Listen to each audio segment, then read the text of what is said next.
Good afternoon students. तो हम पढ़ रहे थे पॉलिटिकल के चैप्टर 5 जेंडर एंड इक्वालिटी के बारे में। तो आज हम पढ़ेंगे formation of the gender stereotypes, कैसे फॉर्मेशन होते, कैसे इमर्ज होते हैं जेंडर स्टेरियोटाइप्स। देखिए, the prefix quality and behaviour associated with boys and girls leads to emerge of the gender stereotypes. Prefix मतलब पहले से ही तय किया हुआ, मतलब लोगों के दिमाग में पहले से ही तय किया हुआ होता है कि एक गर्ल्स के एक बॉयज़ के क्वालिटी के बारे में या बिहेवियर के बारे में। तो इसके वजह से क्या होता है कि emerge of the general stereotype जो है वो इमर्ज होता है। The most common form of the gender stereotypes can be seen when the people ask their young boy not to cry like girls. तो ज़्यादातर स्टेरियोटाइप जो है वो कब देखने को मिलता है, जब कोई जो है एक जवान बेटे के बारे में पूछते हैं, ना कि एक रोती हुई लड़की के बारे में। तो यहाँ पे ही जो जनरल स्टेरियोटाइप जो है वो देखने को मिलता है। It is because people has to prefix nation about the boys then they are stronger than the girls. तो इसकी वजह से क्या होता है कि लोगों के दिमाग में पहले से फिक्स होता है लड़की के बारे में या एक लड़के के बारे में, जो कि क्या होता है कि जो कि क्या कहते हैं कि जो बॉयज जो है वो ज़्यादा स्ट्रोंगर होते हैं देन दी गर्ल्स से।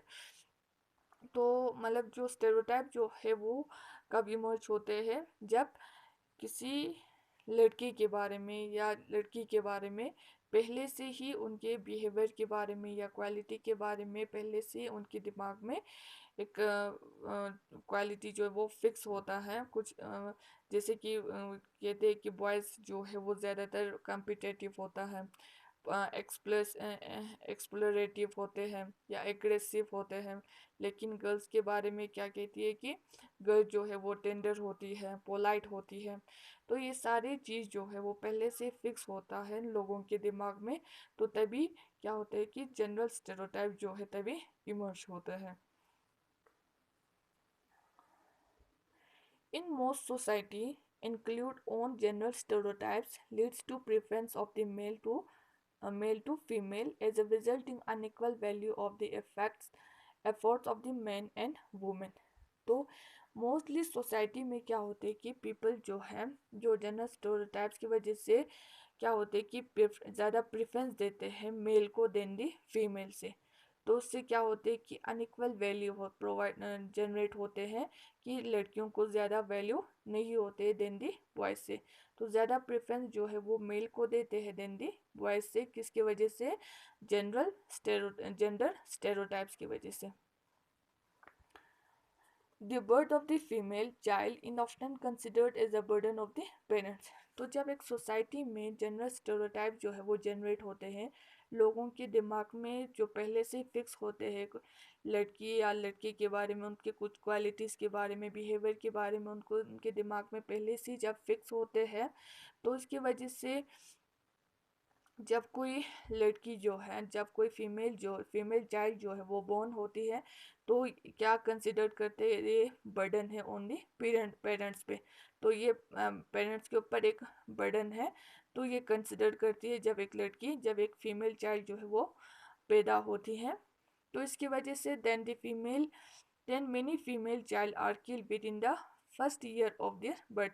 तो इसकी वजह से जब फीमेल चाइल्ड जो है वो बॉर्न होती है, तो विद इन 1 ईयर में उसको मार डालती है।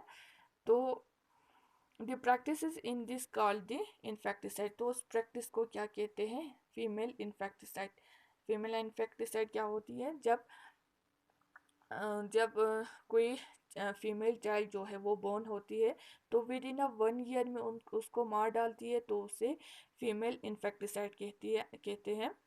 It has leads to decline the sex ratio in our country. तो इसकी वजह से हमारी कंट्री में सेक्स रेशियो जो है वो कम हो जाते हैं।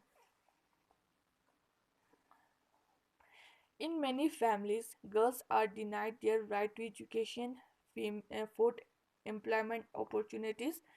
तो कुछ फैमिलीज में क्या करते हैं कि फीमेल को इनकार कर देती है टू राइट एजुकेशन लेना या फूड लेना या एम्प्लॉयमेंट अपॉर्चुनिटीज़ लेना। तो इन सारी चीज़ों को उनको क्या करती है कि मतलब इनकार करती है। They are restricted to interior their home and domestic work.